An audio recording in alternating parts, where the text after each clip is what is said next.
Hello horror fans, Bored now, back with you on this brisk Friday morning, and this is going to be my latest horror movie review for the month of October 2019, and it is a trashy classic, Splatter University from 1984, and boy, what an 80s film this feels. It sort of feels like a low end, sort of scrungy version of Grange Hill, if you like. And I'm sorry if you don't get that reference, those of you who don't live in the UK. But those of you that do, I'm sure will appreciate it. And you'll certainly see what I mean if you see this movie. So I've just watched this, and the review goes out to the lead actress, Forbes Riley, who proudly has a copy of this movie up on her YouTube channel, and she has a link to her website, and she's up front. She's a good sport about it. She says, "This is my first movie. I was only 18. You've got to start somewhere," and that is the spirit, really. And I think certain people in Hollywood could learn to embrace that spirit. So good on you, Forbes Riley, and the review goes out to you. I salute you. And I'll put a link to her website and to the link where you can find the movie on YouTube in the description down below. So, yes, Forbes Riley plays Julie Parker, the lead character in this, a new teacher, her first teaching job. Bizarrely, she gets accepted within a minute of the interview. There's something bizarre going on there. We open with the opening kill, and that's why she's being hired at this religious school, because the previous teacher of that class, which I think is sociological studies or something like that, not that it matters in a film like this, but she's been randomly bumped off, stabbed. So we get the opening kill. She's in the classroom at night. She's doing some marking or whatever it is, and someone slowly walks through the hall, and she says the name Michael, and then she's stabbed. And it's just quite a nice little kill. It's quite fast. The blood sort of splatters out. Splatter University, and you sort of feel like they did that to give you the name of the movie, the sort of big opening kill, because actually a lot of the other kills throughout the film are quite tame. I think they get more bloody towards the end as the bodies start piling up, but they're sort of quite tame throughout. You get a lot of quick shots, and you get a quick shot of gore, but not that much. But this one, it really goes crazy. I mean, considering it's quite a basic and clean stab, I mean, it sort of splatters out like it's like a juice from an orange or something. But anyway, it's a pretty cool opening, and that gives you the setup. So yes, Forbes Riley as Julie Parker takes on this new gig. So she's being interviewed, and there's the gag from the priest about, to be honest, the other applicants have pulled out because they think the school is cursed because of what happened to the previous teacher. And old Julie naively, because we need the film, we need the plot to move on, she said, "Oh no, that doesn't worry me, I'll take the job," sort of thing. So immediately alarm bells should have been ringing. The way this priest is behaving, that should have been ringing out to Julie.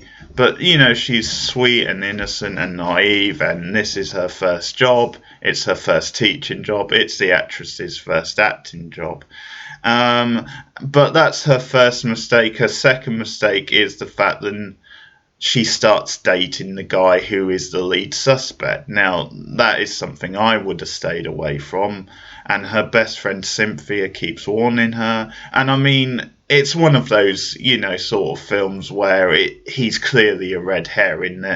They're desperately trying to put him in the frame so much to a ridiculous extent, then you can guess it's not going to be him. There's going to be a swerve, but he's the red herring. He's the one who's linked to the early murder of the original tutor, and yet Julie starts hanging out with him and seeing him in any event. But I have to say, Forbes Riley, a good sport in this. She really goes for it. She really puts in the effort to become like a classic sort of scream queen. The way she screams at the end, when she finds, or near the end, when she finds one of the students in the toilet is pretty great. So she really does her best. Fair play to her. It's a tough gig, but someone's got to do it. And I like the sort of like the transition from the previous kill and to the next sort of scene and the next semester, it says. And we should talk about some of the kids and some of the characters, because we're sort of told or hinted at that this is a religious school, and obviously a priest runs it, and there's meant to be religion on the criteria, on the curriculum, I should say, criteria, and yet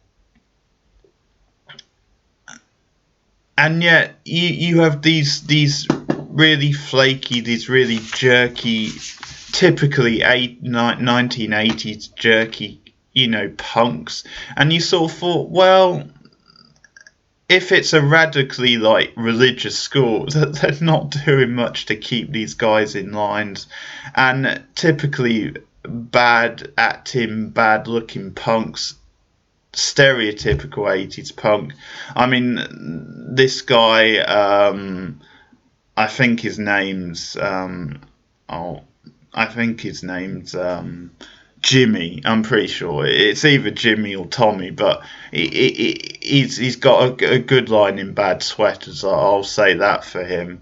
And he's a real charmer, because he's going with two girls. But what is hilarious is the fact that he doesn't even wait for his current girlfriend to walk off. Like, she's always getting fed up with him, and she walks off. They're on the stairs at school hanging about. She walks off, and then the more kind of flirty, slushy, redhead girl walks along. He immediately puts his arms around her, and yet the other girl hasn't walked off yet. She's literally just there, like she's put her back to him. But you sort of think, well, wouldn't she have noticed that?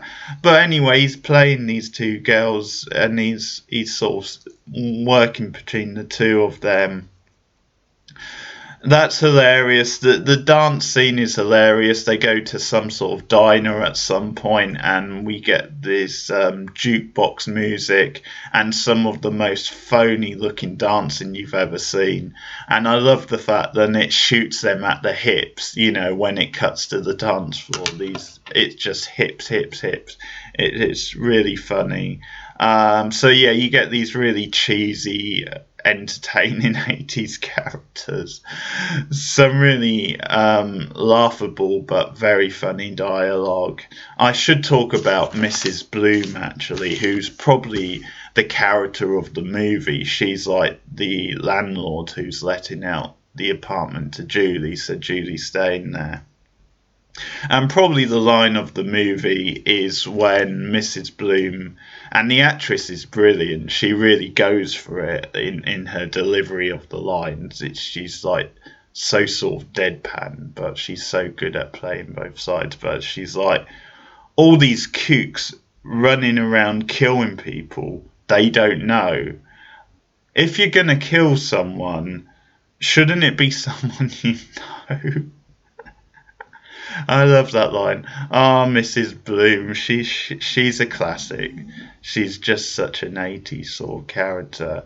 But yeah, she has such comedic timing, and she just deadpans it so well. And she's talking about kids running around outside and saying to Julie, that's why you probably don't want to go outside. And then later on, when she finds out Julie's quit because of all these people being killed at the school, she's like, easy come, easy go. Like, she insists on giving her money back because for whatever reason, Julie's leaving early, but Julie insists, no, you don't have to do that. But yeah, she just says, easy come, easy go. And there's a lot of great lines, but actually, the best moment of comedy, and it is the comedy that stands out in this film, is probably at the drive-in. And I love this drive-in setting. It's a classic, like, trashy movie set. The girl at the drive-in, who's like the window girl, the one who sells the tickets, she's a classic character. She's got this great hat. Actually, I couldn't read what was on the hat, but it's just whatever the message was, it looked brilliant. But yeah, I love that actress. So there are some gems in this movie, but the best line at the drive-in is obviously, again, you've got another like jerk of a guy. He's going there with his girlfriend, so they pull up in the car, and he's asking about the movies, and basically there's hardly anyone there, and so like the driving girl must says something like, yeah, movies are good here, and he's like, how come no one's here then? And then his girlfriend like lifts her head up. She's obviously just been giving him a blowjob, and she says the line, because they all suck. Yes, that line and the delivery and just the perfect comedy. The fact that she's come from sucking him off.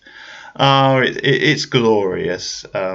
So the driving scene is a real winner. It's great because you get another one of the kills, as you would expect.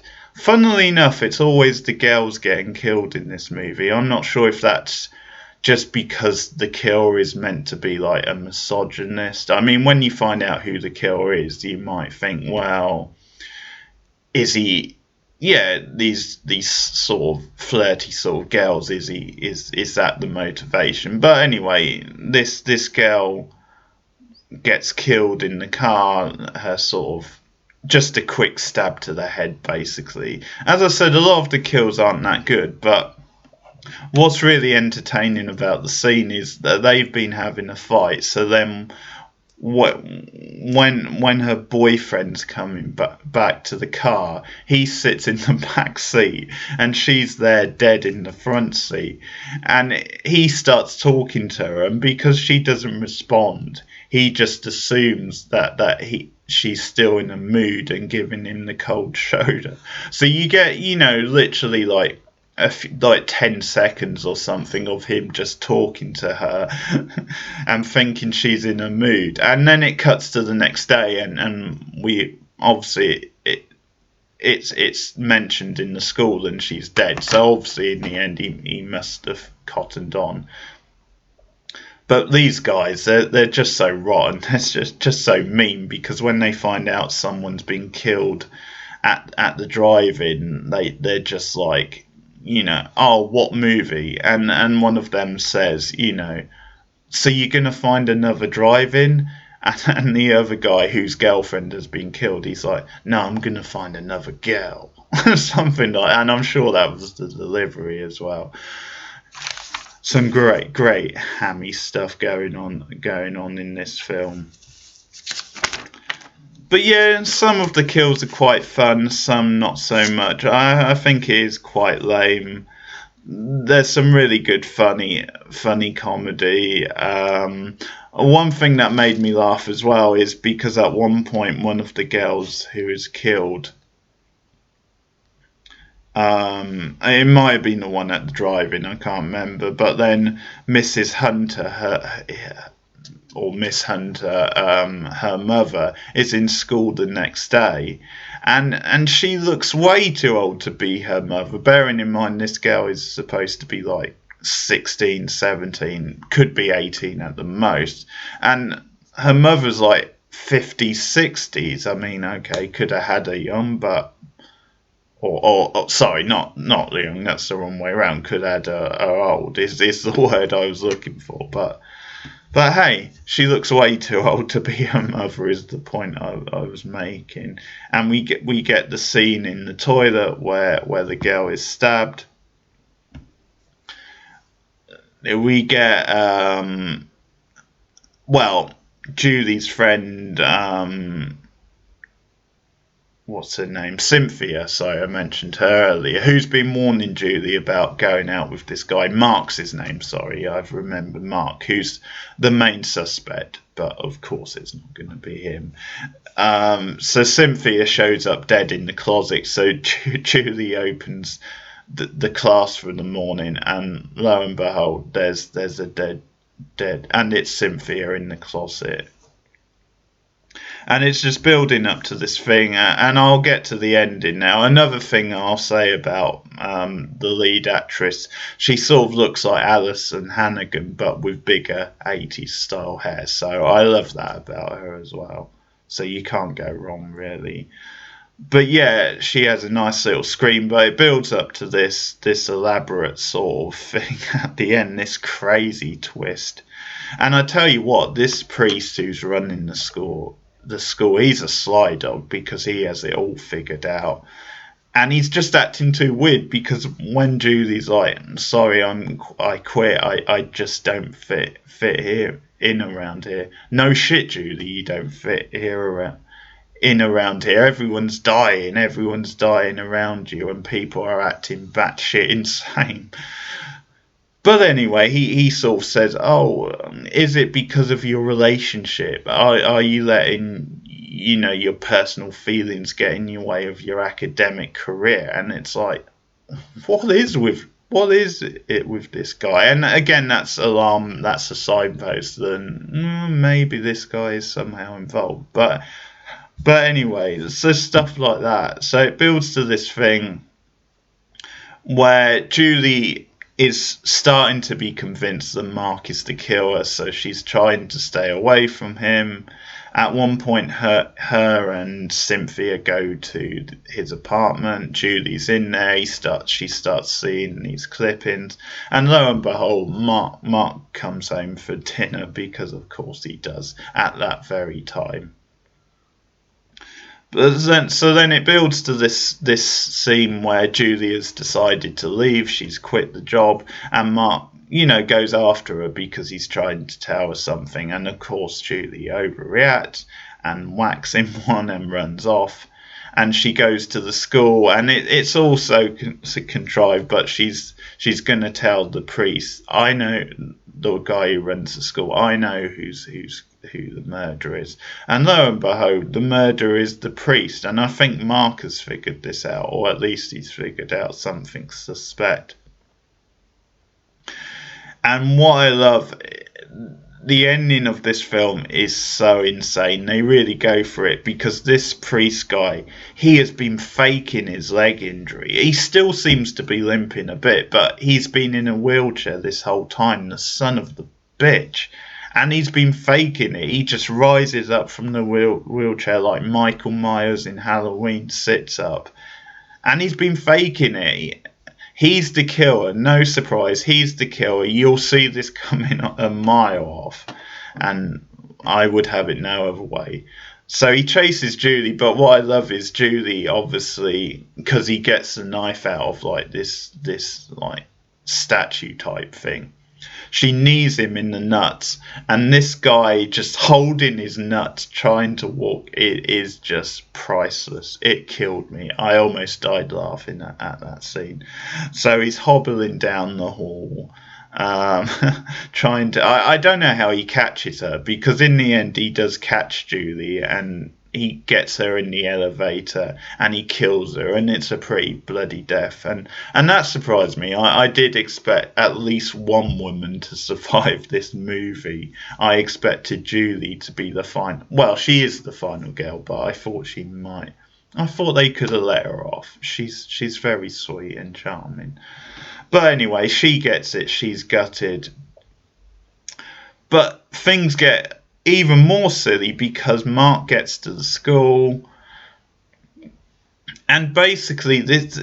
I tell you what, he moves well for an old guy who has a limp supposedly and has been kneading the bollocks. You have to say that, because the priest slash fake priest gets back to his desk and he's cleaning off handprints and he's about to call the police. he's cool. He's obviously, I think, because I don't know what he's doing. I think he must have heard that Mark is coming to the school or something.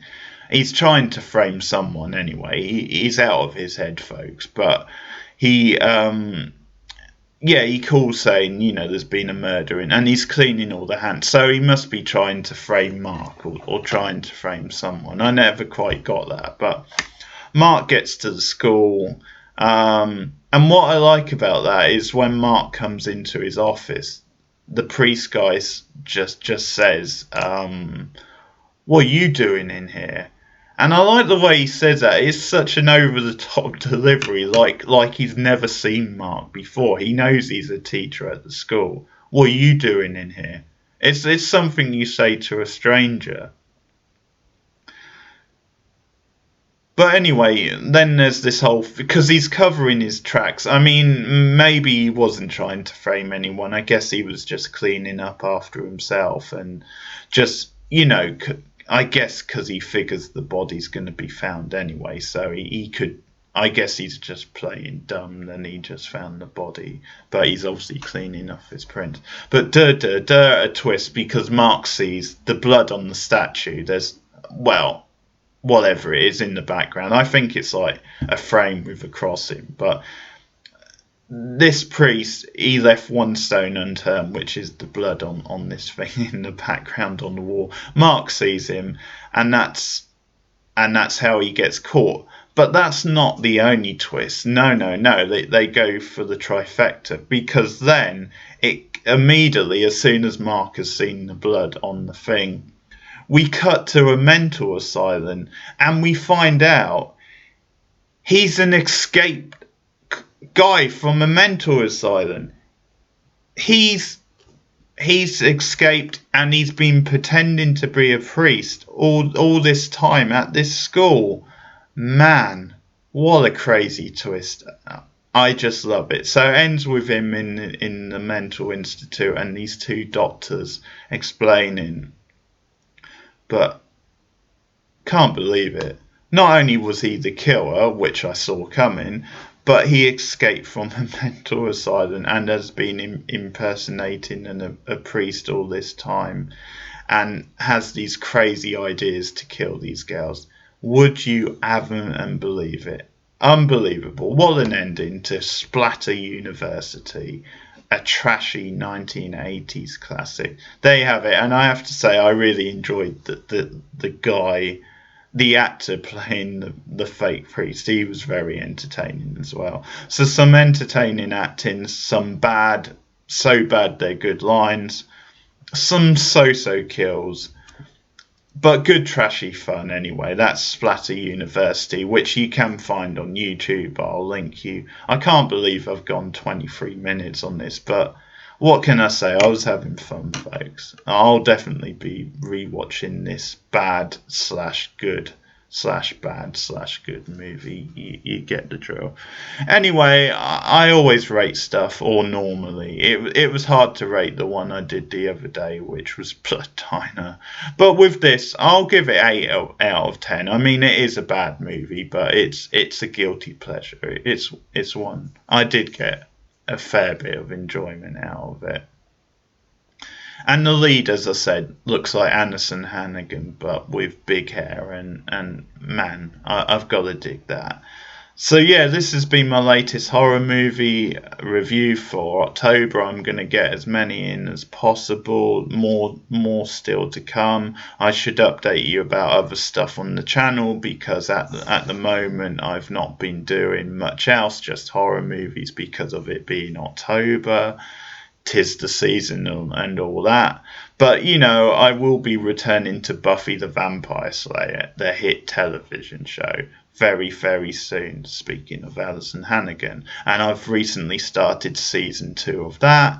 And I promise you guys who have been liking my unbelievable reviews, and that's the name of the show, that's not me giving myself a big thing, but I will there's one more to review. I will do the final episode of Unbelievable soon.